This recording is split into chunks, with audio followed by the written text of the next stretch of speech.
Hello everyone, welcome back to Aarti's garden. आज की शुरुआत मेरे बोगनविलिया के प्लांट के साथ। ये मेरा बोगनविलिया का प्लांट है जिसे देखकर आपको लग रहा होगा ये कैसा प्लांट है जिसके ऊपर एक भी पत्ता नहीं है। एक्चुअली विंटर सीज़न बोगनविलिया के लिए डोरमेंसी पीरियड रहता है क्योंकि ये एक सन लविंग प्लांट है और समर सीज़न में इस प्लांट के ऊपर भर भर कर फ्लावरिंग होती है।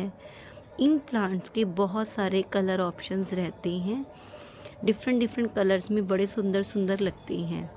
बोगनविलिया के प्लांट मैक्सिमम आपने रोड साइड पर देखे होंगे कि वहाँ इसके बहुत सारे कलर ऑप्शंस में सुंदर सुंदर प्लांट लगे होते हैं।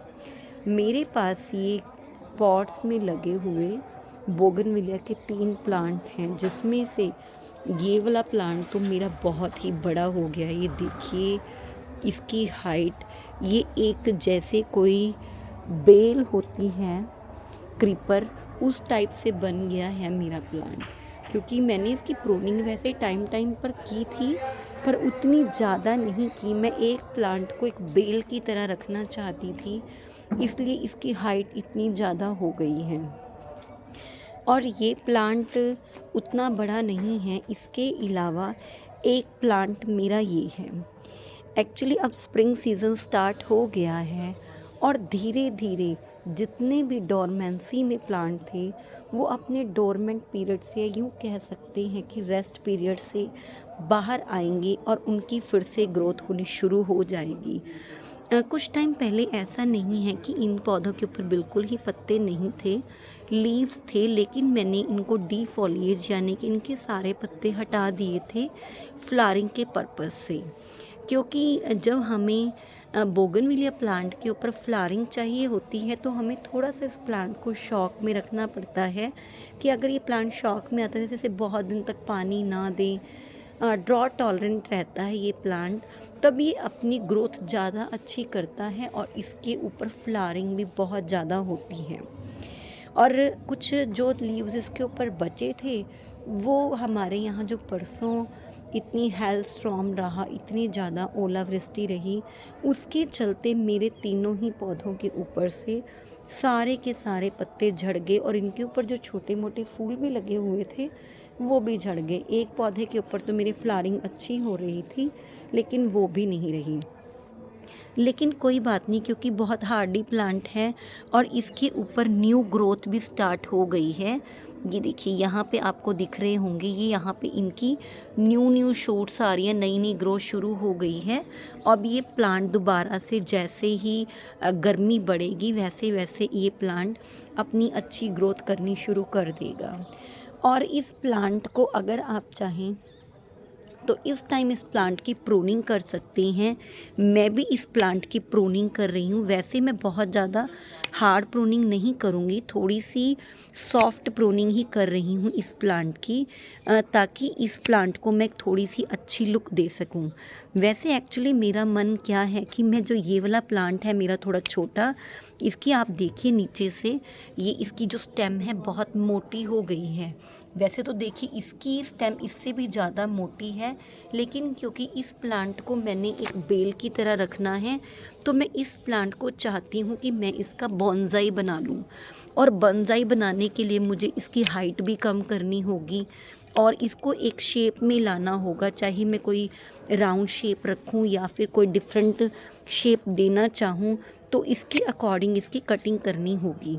अगर आपके बोगनविलिया के प्लांट भी इस टाइम शेप से बाहर हुए पड़े हैं या उनकी कोई शेप नहीं रही या ग्रोथ बिल्कुल रुक सी गई थी विंटर की वजह से, तो अब टाइम है कि आप इस प्लांट की प्रूनिंग, सॉफ्ट प्रूनिंग करेंगे तो ज़्यादा अच्छी बात है। और जैसे इस प्लांट में क्या है, इस टाइप से कुछ थ्रॉन या फिर कह दीजिए कि कांटे रहते हैं, इन कांटों को भी मैं रिमूव करूँगी। क्योंकि जैसे टाइम टाइम पर हमें अपने नेल्स की या अपनी जो हेयर ग्रोथ है उनकी कटिंग करनी पड़ती है, वैसे ही नेल्स की तरह हमें इसके भी कुछ इस टाइप से जो सूखी स्टेम्स होती हैं या इसके ऊपर जो ये थ्रॉन आ जाते हैं, इन्हें ट्रिम करना बहुत ज़रूरी है इनकी अच्छी ग्रोथ के लिए। लेकिन एक चीज़ के लिए आपको सजेस्ट करूँगी कि जब भी आप किसी प्लांट की प्रूनिंग करते हैं, उसकी कटिंग करते हैं, तो सबसे पहले अपना जो भी आपका कोई भी कटर है, जैसे मैं ये स्केटियर यूज़ करती हूँ मैक्सिमम, तो कोई भी शार्प टूल या स्केटियर कुछ भी है तो उसे आप स्टेरलाइज़ ज़रूर कर लें।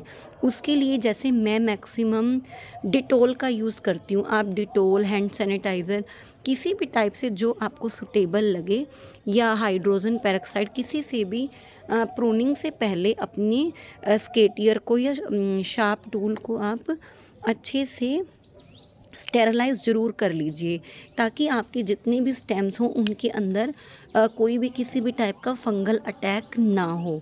और क्योंकि बोगनविले एक हार्डी प्लांट है, तो कभी मैंने जो इसकी ये टिप्स रहती हैं प्रूनिंग के बाद यहाँ पर कोई भी फंगीसाइड या किसी चीज़ का इस्तेमाल नहीं किया। अगर आप चाहें तो वो भी कर सकते हैं। अब देखिए थोड़ी सी मैंने इसके ट्रिमिंग की है और इस प्लांट की शेप दिखने में कुछ अच्छी लग रही है। एक प्लांट मेरा ये है, आज मैं इसकी भी थोड़ी सी ट्रिमिंग करूँगी। वैसे इस प्लांट के ऊपर मैं नज़दीक से दिखाती हूँ आपको। ये देखिए, शायद आपको नज़र आ रहा हो, इस प्लांट के ऊपर ग्रोथ शुरू हो गई है। ये देखिए, इस प्लांट के ऊपर लीव्स आने स्टार्ट हो गए हैं। अब नज़र आ रहा है कि बड़ी अच्छी सुंदर सुंदर शूट्स नई नई इस प्लांट के ऊपर बननी शुरू हो गई हैं। लेकिन फिर भी मैं जो इसके ये कांटे हैं उन्हें मैं आज प्रून कर रही हूँ, इनकी कटिंग कर रही हूँ, ताकि ये फ्यूचर में समर सीज़न में इस प्लांट की ज़्यादा से ज़्यादा ग्रोथ हो सके।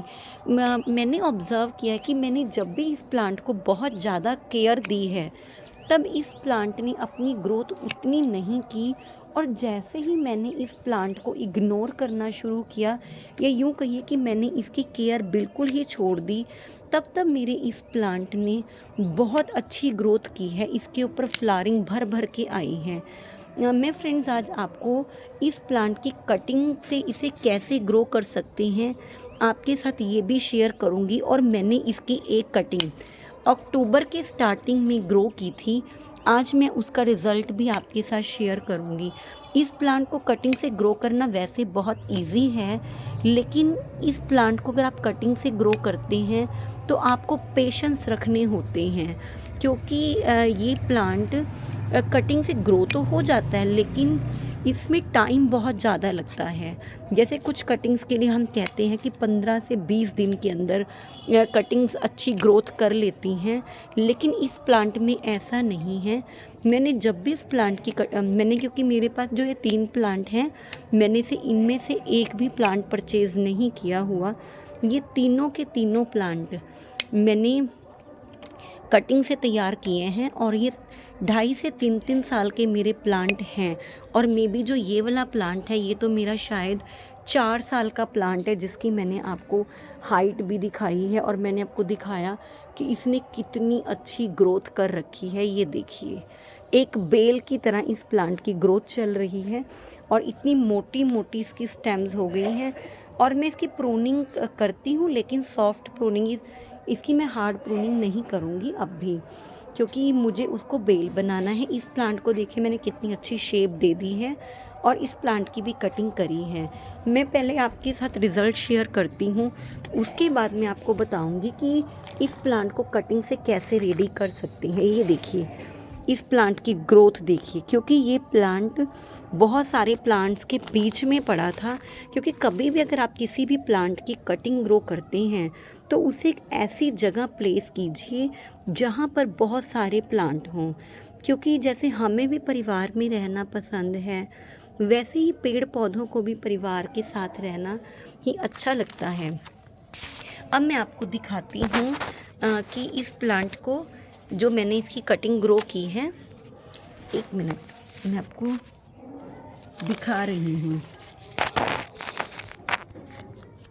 ये देखिए, मैंने जो मैं प्लांट खरीदती हूँ ये ग्रो बैग होते हैं, मैं कभी भी इन ग्रो बैग्स को थ्रो नहीं करती, मैं इन्हें संभाल कर रख लेती हूँ क्योंकि मैं इनके अंदर और कटिंग्स रेडी करके कटिंग्स को इसमें लगा देती हूँ। मैं आपको दिखा रही हूँ अपनी प्लांट को कि मैं इसकी आपको रूटिंग की कैसी हुई है ये भी आपके साथ ज़रूर शेयर करूँगी। वैसे मैंने खुद अभी तक इस प्लांट को चेक नहीं किया, लेकिन अब बारिश ज़्यादा होने की वजह से देखिए इसकी मिट्टी बहुत ज़्यादा गीली है और oh oh look at the growth, look at the rooting of my bougainvillea plant.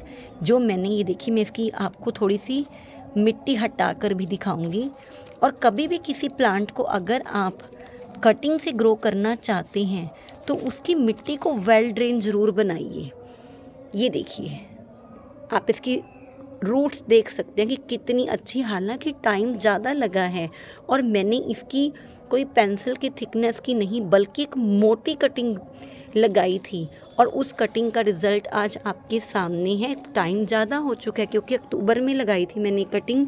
अगर मैंने ये कटिंग शायद फरवरी मार्च में लगाई होती तो ये प्लांट मेरा अच्छा घना बड़ा हो जाता क्योंकि एक सन लविंग प्लांट है, लेकिन मैंने इसे अक्टूबर में लगाया। उसके बाद इस प्लांट का डोरमेंसी पीरियड स्टार्ट हो गया जिसकी वजह से इसकी ग्रोथ बहुत ज़्यादा नहीं हुई, लेकिन फिर भी आज देखिए आपके सामने इस प्लांट की ग्रोथ कितनी अच्छी है और इसकी रूट्स देखिए कितनी अच्छी बन गई हैं। तो आपको करना क्या है इस प्लांट की कटिंग के लिए, मैं सही बताऊं तो मैंने किसी रूटिंग हार्मोन यहाँ तक कि एलोवेरा जेल का भी यूज़ नहीं किया। अगर आपके पास पेंसिल की थिकनेस की कटिंग है 6 से 7 इंच की, सिर्फ आपने कुछ नहीं करना, उस कटिंग को लीजिए किसी भी वेल ड्रेन मिट्टी में या फिर सैंड में, रिवर सैंड में भी आप इसे लगा सकते हैं और इस टाइप से आप इस 2 से 3 नोड एरियाज़ को मिट्टी में दबा दीजिए। लेकिन इस कटिंग को लगाकर आप भूल जाइए, ये मत सोचिए कि आपको 20-25 दिन में कोई भी रिज़ल्ट मिलने वाला है। कम से कम 35 टू 40 डेज़ का टाइम इस प्लांट की ग्रोथ के लिए आपको चाहिए और आप अपने आप कटिंग से बोगनविला के जितने मर्जी प्लांट रेडी कर सकते हो।